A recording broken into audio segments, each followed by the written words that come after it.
Estamos arrancando.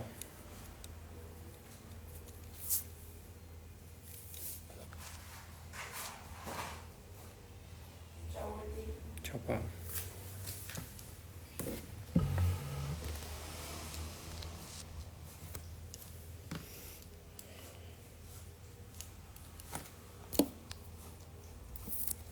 Buenas, buenas. ¿Cómo andan?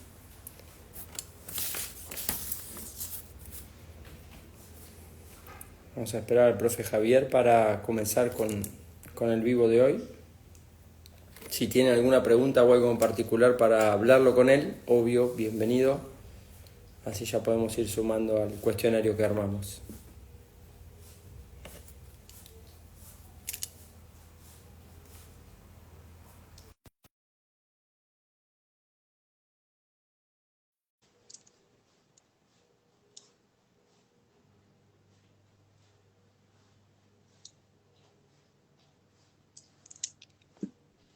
Vale, ahora sí. Ahora sí, Javi, ¿cómo estás? Bien, Walter. ¿Y tú? No tenemos suerte con arrancar la charla de otra manera. Yo ya lo he intentado, pero no ha habido forma.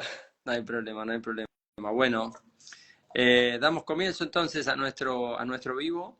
Yo Si quería quieres, presentarte, Javi, si me permites. adelante. Eh, para las personas que no lo conocen, Javier es presidente del COR, del Club de Obtención de Resultados de hace 10 años, y es entrenador personal especializado en rendimiento deportivo y salud, y flamante practicante de Jiu-Jitsu también, ¿no?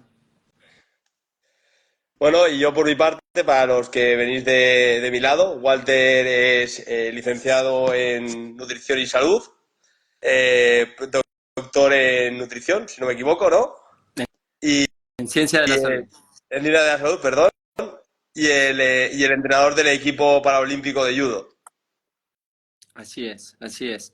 Bueno, y hoy la intención nuestra era compartir con ustedes y entre nosotros una charla entre amistad y profesional al respecto de los temas centrales para el descenso de peso en personas físicamente activas y también después orientarlos obviamente, a los deportes de combate.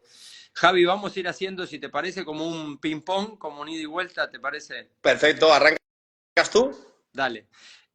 Yo dentro de las preguntas que quería hacerte era, ¿cuáles son los aspectos centrales que vos considerás que tiene que tener un entrenamiento orientado a la pérdida de peso en deportes y en salud en general?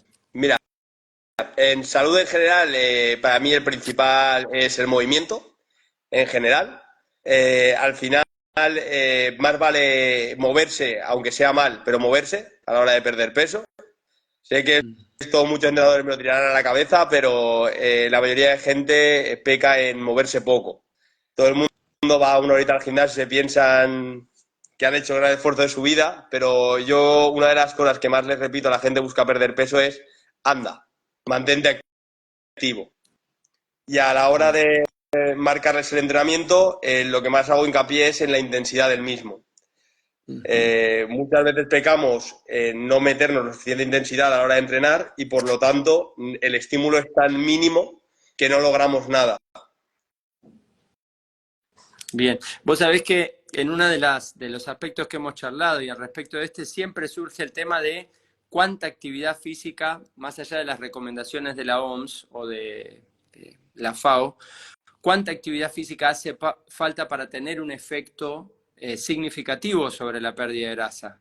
¿Tenés alguna postura sobre eso, Javi? Yo, al final, por la experiencia con la gente con la que trabajo, creo que llegar al sobreentrenamiento es muy complicado en gente que busca perder peso, gente que no sean atletas.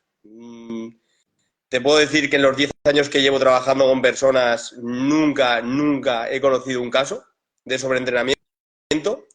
Por lo tanto, considero que al final todo lo que puedan.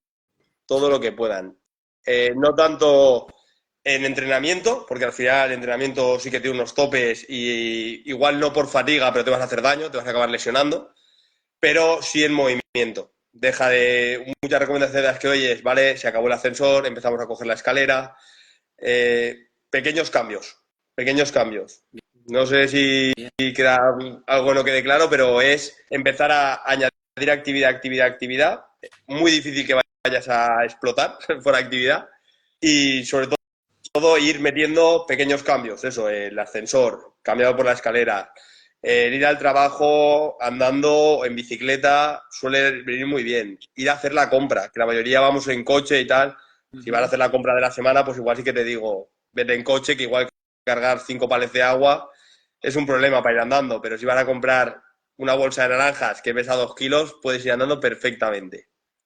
Sí, vos sabés que todas las evidencias que yo he leído últimamente ponen el foco en lo que vos mencionás, que es lo que en pandemia se puso muy, muy fuerte, que es el NEAT o la actividad física inespecífica, es decir, este movimiento que no es el del entrenamiento, pero es la actividad cotidiana que genera un gasto de energía en el cuerpo humano más allá del gasto basal. Si no estamos todo el día en modo ahorro de energía, sentados, que tenés así el concepto del NEAT también, Sí, Javi. sí, al final no le llamo NEAT porque la mayoría de gente no entiende el concepto, salvo que la gente del mundillo, pero sí, es actividad diaria. Es Claro, aumentar tu gasto calórico diario por moverte.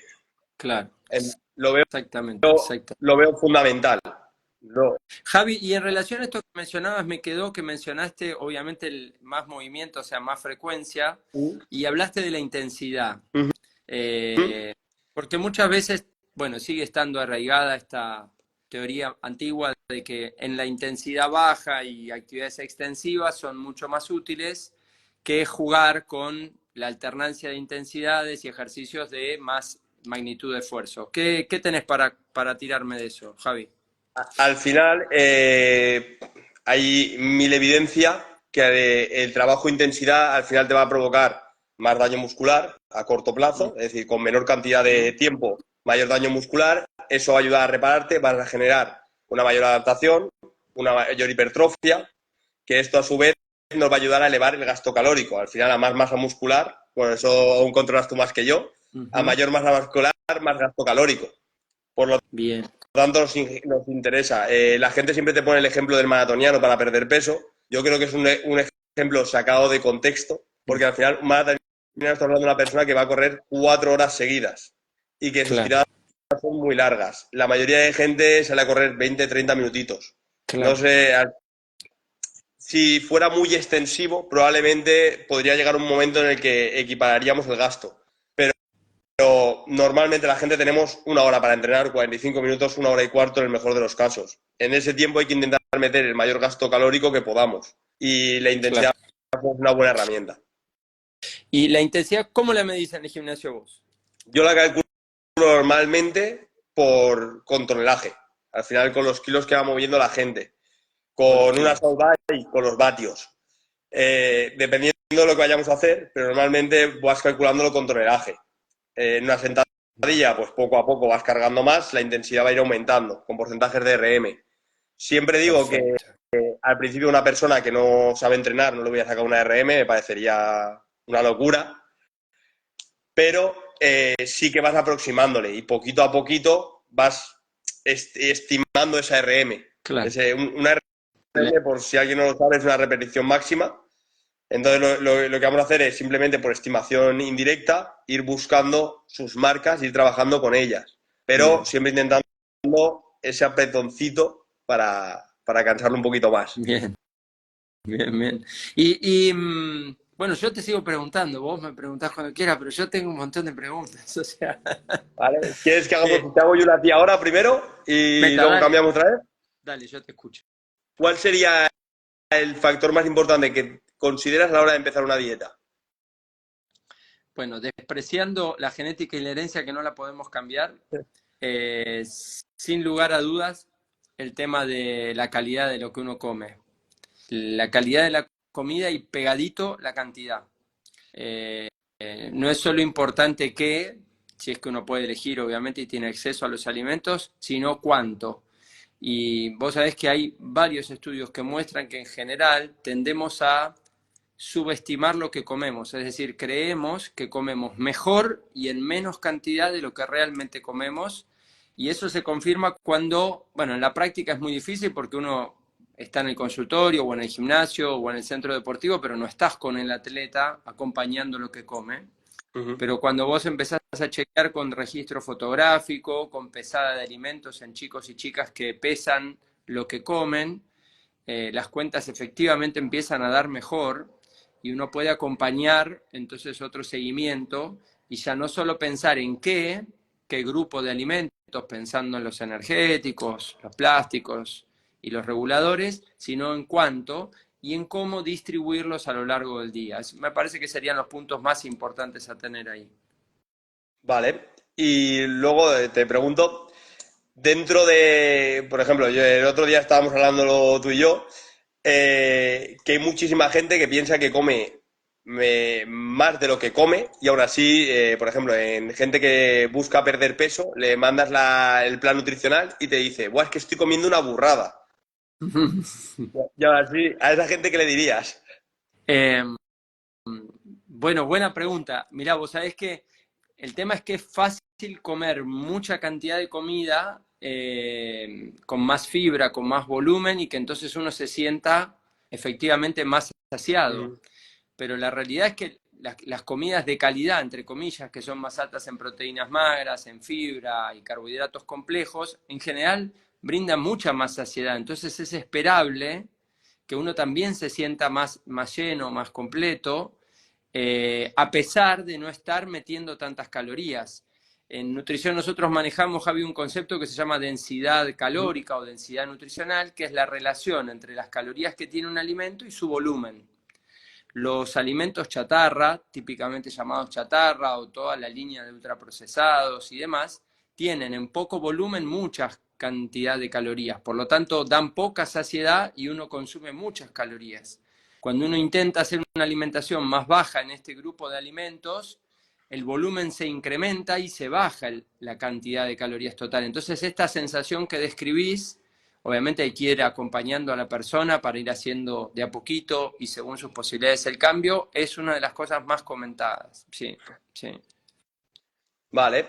Y luego, cuando empezamos las pérdidas ¿qué opinas de las pérdidas de peso drásticas? Aquí vas Bueno, a mostrarte.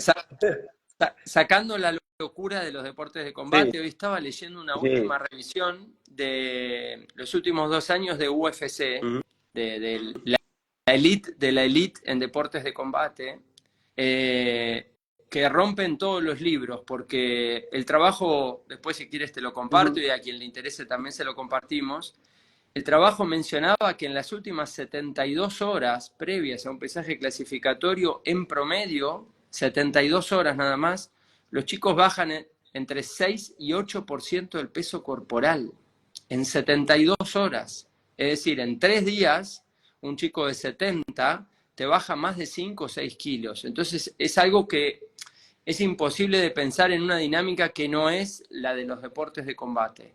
Así que si uno se corre de eso, para responder tu pregunta, Javi, definitivamente la posibilidad en el descenso es concreta si la persona cierra la boca y decide de cabeza, pero las consecuencias para el organismo empiezan rápidamente, con una dificultad en la recuperación, una debilidad muscular, más chance de riesgo de lesiones no traumáticas, una sensación de cansancio y de mareo generalizado, eh, alternar entre lo que sería el oasis nutricional y el desierto nutricional, el organismo lo pone en modo de más ahorro, es decir, que cada vez que pase eso va a bajar el metabolismo basal, va a perder masa muscular y la reganancia, es decir, el rebote, tiene mucha chance de ser más alto. Entonces, salvo en personas que vos me digas, bueno, una persona con una obesidad mórbida o con un problema de salud significativo y tiene que venir a una intervención por algún riesgo concreto en donde sí o sí tiene que perder peso porque el peso le entraña un riesgo para la salud, en general en el resto de las personas, desaconsejado, Javi, desaconsejado. Se ven muchas locuras ahora de, no, baja 20 kilos en un mes, Sí, con sí, los batidos sí, y no sé qué. sí. Yo tenía acá anotado, Javi, que quería compartir en relación a esto. Vos mencionaste frecuencia, mencionaste intensidad, Mm. y quería ver qué diferencia planteamos, pues la idea es trabajar también y compartir, aparte vi chicos y chicas que están de deportes de combate compartiendo con nosotros el vivo, ¿qué modificaciones harías de la carga, pero pensando ya no en una persona recreacional, sino en alguien que viene de un deporte de combate, lucha, por Vale. ejemplo, judo, pesas. Yo, por ejemplo, en el caso de, por ejemplo, cualquier luchador o cualquier deportista de deportes más explosivos, por así decirlo, trabajaría en fases. Una Ujú. primera fase la gastaría para adaptación, ¿vale? Sí, Lo que sería la parte de hipertrofia más conocida, que sería adaptar a los tejidos y la musculatura al trabajo siguiente. Luego trabajaría en una parte de fuerza, ¿vale? Que sería, como así decirlo, la parte de pretemporada. Y luego ya en la temporada haría la traducción a trabajo de potencia. bien. ¿Vale? Pero ¿no Que harías además, bajito diferenciado en relación a este objetivo? eh, a la pérdida de peso, al recorte, Sí, sí, sí, claro. Al final, el volumen de trabajo que le voy a meter en las primeras fases es más alto, porque entiendo que es una fase de iniciación, no vamos a recortar peso, no vamos a hacer nada. La parte de fuerza podemos hacerla o en un superávit o en un mantenimiento calórico, no habría ningún sí, problema. Y la parte de potencia, que lo que busco es un trabajo más explosivo, volúmenes más altos, más bajos, perdón, intensidades muy bajas.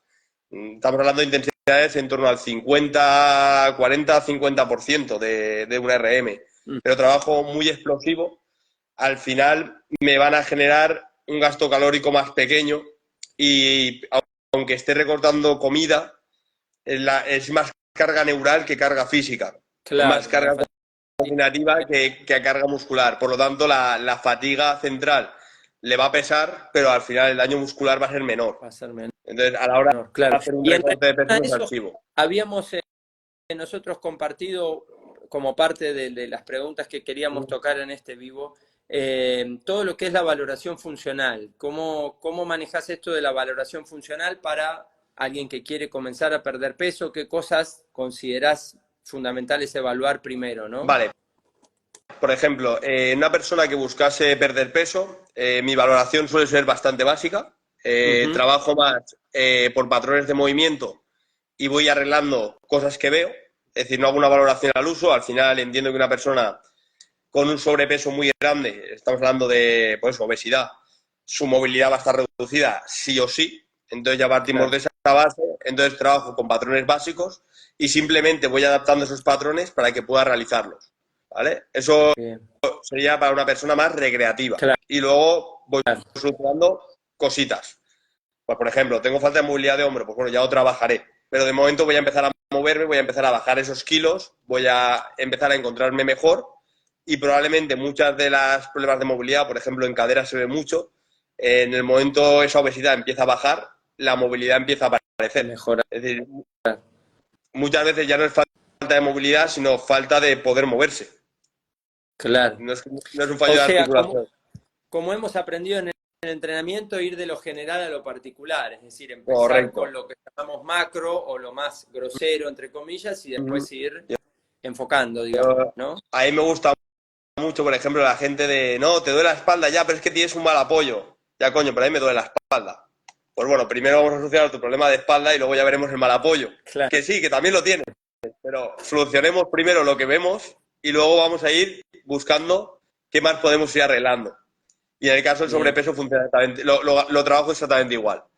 En cambio, en un deportista sería diferente. Hacemos una evaluación ya más completa, movilidad de hombro, cadera, movilidad torácica, cómo funciona en conjunto. Gastamos mucho el sistema de FMS, una adaptación que mm, hemos hecho sí, nosotros, y con eso ya vamos viendo dónde estamos, dónde está nuestro deportista, qué problemas tiene, si le suponen un problema, porque muchas veces también lo vemos, por ejemplo, tú tienes corredores olímpicos, hostia, es que ese tío no corre bien. ¿Tú has visto cómo corrió Usain Bolt y qué mala salida tenía? ¿Le vas a cambiar la salida? ¿Para qué?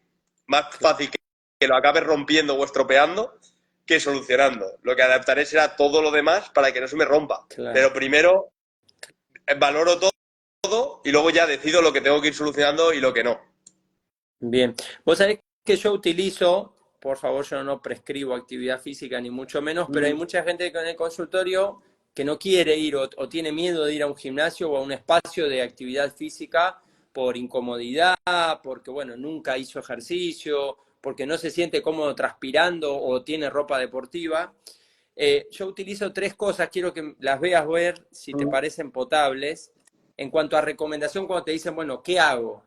Y la primera gran recomendación que yo sugiero, de vuelta, sin planificar entrenamiento, es la actividad que elijas tiene que tener el menor riesgo de lesión posible. Es decir, que lo primero es que no te lastimes lo que vas a empezar a hacer. Mira, La segunda, para alguien de esta característica que no hace ni quiere hacer, pero que no le queda otra porque ya lo mandaron de todos lados, de la familia, de los médicos, de todos lados. La segunda es que la pase bien, es decir, que sea un momento medianamente placentero y agradable, porque no le gusta moverse. Y la tercera, que yo utilizo, Javi, para tu corrección, es la progresión. Es decir, que periódicamente eso que empezaste tiene que tener algún condimento, algún picante cada tanto que vaya incrementando, modificando o ajustando la actividad. ¿Cómo lo ves esta mira, secuencia? empiezo contestándote por el final, ¿vale? Dale. Y voy hacia el principio. Al final, la última indicación que tú das es la sobrecarga progresiva. Sí. El que cada vez sea un poquito más complicado. Para mí, las bases del entrenamiento, una de las fundamentales, además con Ariel por el Cruzeiro, por ejemplo, lo hablo mucho, es la sobrecarga progresiva. Es un principio que la mayoría de gente se lo salta a la torera y voy a hacer hoy sentadillas, mañana tal, pasado cual, y no tiene nada que ver. Y llega un momento que dices, si siempre haces una cosa diferente, nunca vas a progresar porque nunca vas a llegar a adaptarte y poder ir cargándolo. En la bicicleta funciona exactamente igual. Claro. Si siempre hago la misma ruta, mismo desnivel, mismos kilómetros, llega un momento que me voy a estancar y ahí me quedo. Entonces me parece una indicación extraordinaria. ¿Sabes? Bueno, bien. Una bien. ¿Vale? La segunda. La segunda era, perdón, Diversión. repítemela. Que la pase bien en lo que está haciendo. Mira, yo por ejemplo, mi centro es un centro súper familiar, todo el mundo se conoce, la gente que llega nueva, que llega súper asustada, a los 3 días ya habla con todo el mundo, charra con todo el mundo, la gente que viene aquí quedamos para cenar muchas veces, a tomar algo, charras, ya te digo, en 3 días más o menos sabes a qué se dedican todos, el que tiene pareja, el que no la tiene, todo. O sea, son una familia. Eso hace una parte social muy importante que lo que te hace es estar a gusto. Bien. Al final, aunque tú seas un súper entrenado y tal, hay días malos. Todos, de hecho, yo siempre lo digo, yo me incluyo. Yo soy, bueno, me conoces un poquito, soy ultradisciplinado y cuadriculado. Yo me pongo, pero yo tengo días que no me apetece entrenar. Yo reconozco. Claro. Hay días que digo, ¡guau! Me levanto días que me levanto tan cansado que digo, y ahora ponte debajo de la barra, ponte a hacer sentadillas, no me apetece nada. Pero llegas allí, te pones a calentar, empiezas a charlar con uno, tal, 10 minutos, pum, tal, oye, a empezar. Se te pasa el día más rápido, ya vas con los amigos, a entretenerte con los amigos. Y además Claro, vas a poner arrancaste. fuerte. Y luego Y con respecto a la primera, la primera era sin lesión. Actividad sin que no lesión. tenga con menor riesgo de lesión posible. Mira, uno de los principales públicos con el que trabajamos es con los opositores de Policía Nacional de aquí y Guardia Civil, Bombero y tal, pero con los de Policía Nacional, por ejemplo, lo veo mucho. Me llega mucha gente que no ha hecho deporte nunca, son además gente, pues eso, que ha estudiado Derecho, es decir, gente preparada y tal, y de repente llega y te dicen, me preocupan las pruebas físicas. Joder, Claro. yo al final, yo siempre lo digo, si me preguntas a mí, justo del revés. O sea, las pruebas físicas las veo hechas. Y todo el mundo dice, no, Claro. tengo que empezar a salir a correr, tengo que empezar a no sé qué, tengo que empezar a no sé cuándo. Y dices, a ver, frena. Esto es una carrera de fondo. Si arrancas muy rápido y te me rompes, se acabó la carrera. No sirve. Entonces, creo que lo principal es que no te lesiones, porque si quieres perder peso y por entrenar muy duro una semana, la semana que viene estás sentado en una silla, lo poco que hayas ganado lo has recuperado con creces. Sabés que he escuchado varias personas que en ese arranque, aparte de la lesión, Javi, fíjate a ver si es viable, a las 24 o 48 horas de haber hecho un entrenamiento muy fuerte, no adaptado, no adecuado, empiezan a tener un cuadro de fiebre, del cual no es solo el ROMS, el dolor muscular post-esfuerzo y la recuperación, sino como en un estado febril de decaimiento que les dura por lo menos 3-4 días, en alguien que no está entrenado. Al final yo, por ejemplo, eso solo lo he vivido con gente de pérdida de peso normalmente, con gente que roza la obesidad grande. Es decir, con Mm. gente poco entrenada en general no me ha pasado, pero con que en el momento aprietan un poco de más, sí, es como una gripe de 4 o 5 días. Yo creo que al final, una de las, igual me equivoco y esto es sensación mía, pero una de las cosas que más percibo es que suelen tener un sistema inmune pobre. Entonces, al exponerlos a un estímulo tan duro, aún hace que baje un poco más y cualquier cosa les afecta al doble. Y el cuerpo, como reacción o como defensa, lo que hace es generar ese cuadro febril para quédate en el sofá, no hagas nada, descansa, recupérate y mañana sea otro día. Eh, Bien, es buen es aporte una del estado febril. percepción Sabés que que no tengo. había pensado, pero tiene mucha lógica lo que estás planteando. Ya digo, eso no tengo nada que me lo refute, simplemente es una percepción mía, por si acaso. Vale, vale, vale. Bueno, yo no tengo más preguntas. No sé si te ha quedado algo a vos en el tintero, Javi. Y Sí, si alguien quiere, personas que nos está escuchando, ir aportando alguna pregunta y la podemos tomar, bienvenido. vale. A mí me gustaría preguntarte qué tipo de alimentación recomiendas, Walter. Se ha puesto muy de moda todo el tema de las paleodietas, todo ese tipo de comida. ¿Qué opinas? Y Bueno, mójate, va. no, debo decir que es todo un tema, porque como esto es biología y no matemática, no siempre haciendo las cosas de una misma manera vas a llegar a un mismo resultado. Entonces eso hace que haya que manejar lo que a mí me parece que es la escala de grises con la comida.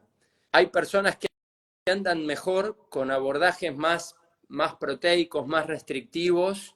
Hay otras personas que andan mejor con alguna estrategia de ayunos intermitentes, haciendo 12 horas de comida, 12 horas de ayuno. Hay otras personas que andan muy bien con alimentación basada en plantas y no tienen absolutamente ningún problema, pero considerando estos tres, digamos, modelos o formas de alimentación, lo que yo diría es tratar de adaptar a la idiosincrasia y a las posibilidades de esa persona. Si vos me impones a mí o a un colega nutriólogo nos impone a otro una modalidad de alimentos que no son del lugar donde uno vive, que no respetan mis horarios y mis posibilidades de compra de alimentos y de preparación, o requiere un costo inviable en la compra de alimentos que son del otro lado del mundo, ya arranca torcido la indicación, aunque en las macros, en las calorías, los hidratos, las proteínas y las grasas, de bien. Y esto me remite a la ley universal de la alimentación, que en el entrenamiento, viste que es la especificidad. Bueno, en la nutrición tenemos la ley universal, que es la ley de la adecuación.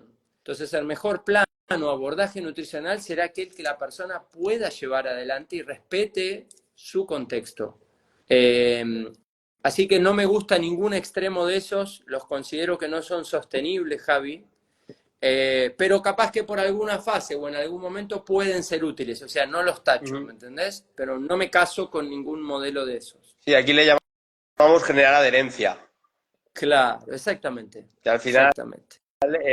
yo lo digo siempre, una dieta es un problema. Si lo ves como una dieta, al final tiene que ser un estilo de vida. Mm, Yo siempre lo digo, al final, yo, por ejemplo, cuando me pongo en tus manos, muchas veces me cambian las cantidades de comida, algún orden, alguna cosa, un aporte extra, un tal, pero lo que es el estilo de comida, yo más o menos siempre he llevado el mismo. Es decir, no me supone un problema, es mi estilo de vida. Entonces se hace muy fácil de llevar, pues simplemente, pues oye, ahora toca pesar porque tengo que hacer una subida, una bajada de kilos, lo que sea, y se hace mucho más viable que si no tuviera que hacer algo totalmente cerrado. claro. Javi, sabés que hay una colega de Colombia, que de paso saludamos, Vale. aportando a lo que vos planteaste del sistema inmune pobre, de cómo una persona, a pesar de tener gran exceso de peso, tiene un estado de sarcopenia importante y que eso sería un factor obviamente agregado de estrés frente a una carga no adecuada de ejercicio de repente, digamos, ¿no? Uh -huh. ¿Evaluás algo de eh, sarcopenia vos en el gimnasio eh, o en el no, ámbito deportivo? no directamente, porque al final no tenemos prácticamente ninguna forma de evaluarlo nosotros, Mm, pero al final indirectamente estamos totalmente ligados, tanto tú como nutricionista como nosotros como entrenadores. la principal causa de envejecimiento de las personas es la pérdida de masa muscular. Yo tengo un señor de 77 años que si tuviera Instagram, de hecho le mandaré la charla cuando la subamos a YouTube o donde sea, que es un hematólogo, un médico de la sangre, Ajá. un tío súper curioso que apareció en el gimnasio, 77 años, hará un año aproximadamente, porque le habían dicho que le faltaba fuerza. Eh, el tío a día de hoy hace dominadas, peso muerto con 110 kilos, un señor mayor que podría ser mi abuelo perfectamente, pequeñito, es decir, pesará 65 kilos y el tío es un espectáculo. Ahora, ¿lo ves? Es decir, de cara, de aspecto, pues un señor mayor, pero físicamente, cómo se mueve, cómo tal, da gusto Impecable. verlo. Y para mí yo creo que llegar a viejo de esa manera, de ser una persona mayor de esa manera, totalmente justificado. Y creo que las personas con obesidad, que ahora estamos intentando normalizarlo todo y buscando que no sea un problema, yo creo que a la larga el poco tono muscular que tienen, la cantidad de kilos que tienen que mover, todo eso yo creo que les va a pasar factura. Y al final, lo que Sí, te digo, sí. como entrenadores, como nutricionistas, trabajamos con la sarcopenia indirectamente, bueno, directamente, porque al final es directamente, sin saberlo a diario. Sí. Quiero pedir disculpas porque Cecilia Colombo, la que nos hizo el aporte, no es de Colombia. Yo leí Colombo y Ah, pensé que era Colombia, pero es de Argentina, así que perdón, Cecilia. Eh, Vos sabés que hay muchos trabajos que mencionan la relación con el hand grip, con la fuerza de agarre, y usan el dinamómetro de mano mm, para hablar de sarcopenia. Hoy también se habla de la dinapemia, es decir, no solo el volumen muscular, sino la utilidad, la funcionalidad en test sencillos como pararse de una cama, como llevar, como sería la caminata de granjero, mm, pero llevar bolsas de, puede ser de sí. basura o cargar hijos o nietos, digamos, como testeos mínimos de la capacidad física que den cuentas en personas adultas mayores esa pérdida de masa muscular y de funcionalidad de esa masa muscular, que es lo que mencionabas. Sí, porque al final no es solo el tono, no, es decir, al final no son todo culturistas.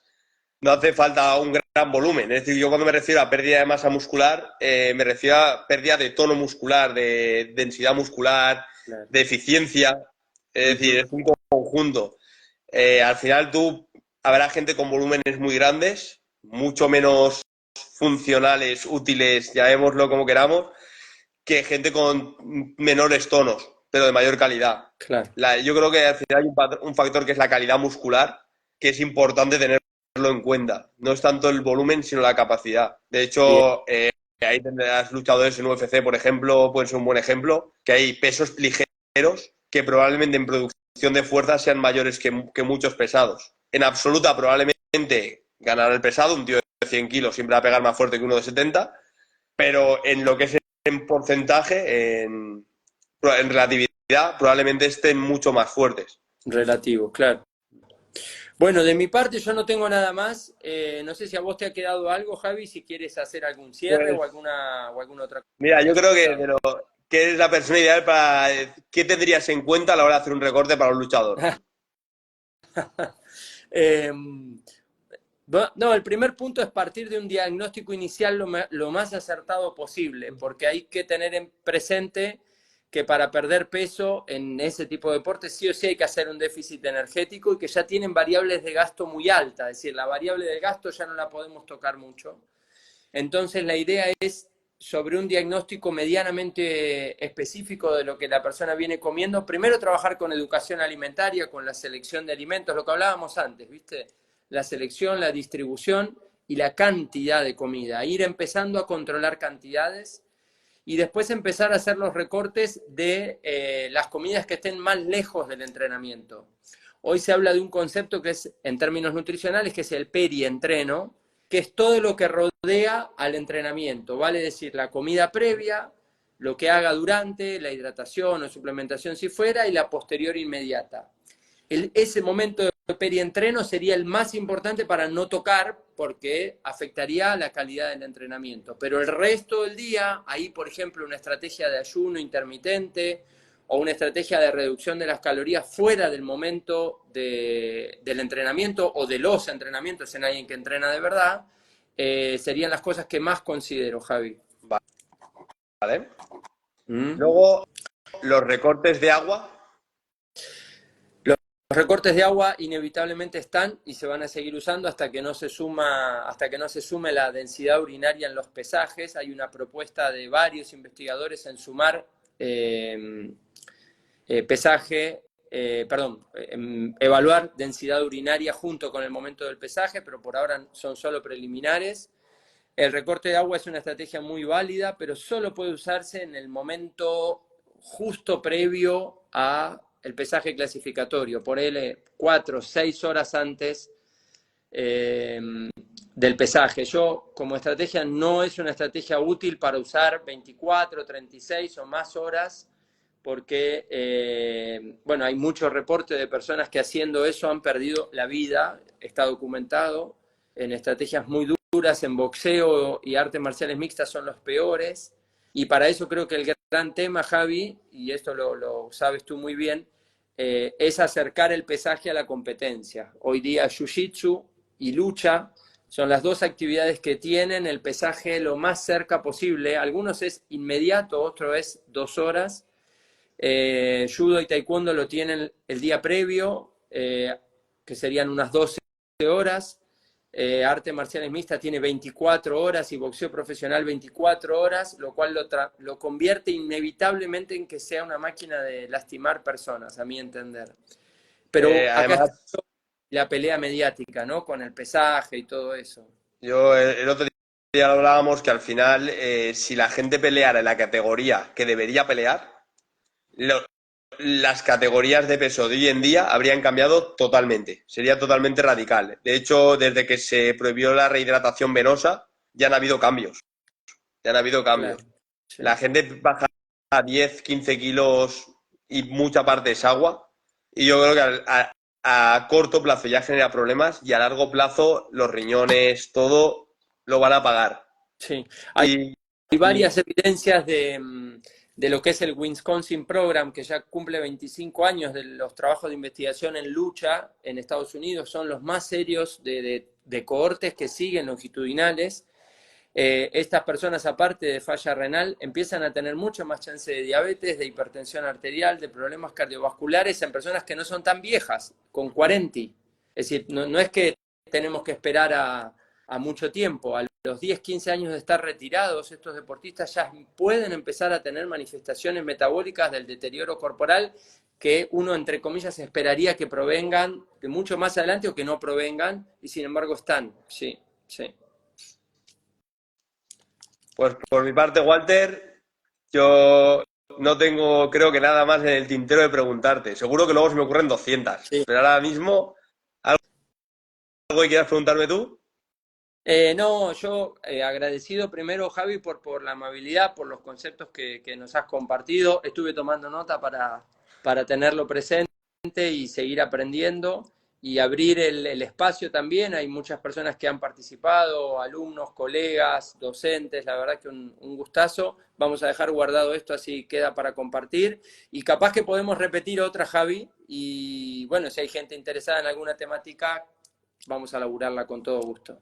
Yo, bueno, darte las gracias a ti por brindarme la oportunidad de poder hacer esta charla, que la idea fue tuya, y luego dar las gracias a la gente que nos ha escuchado y sobre todo, bueno, como has dicho, la charla se va a quedar guardada. Si cualquiera quiere hacer alguna pregunta, si a la posteriori, yo tengo mi Instagram abierto para cualquier cosa y si se os ocurre alguna temática chula que queréis que toquemos, como dice Walter, podemos hacer otra y centrarnos en algún público concreto, en alguna cosa concreta. Claro que sí. Ya me estoy anotando para arreglar fecha y tema nuevo, profesor.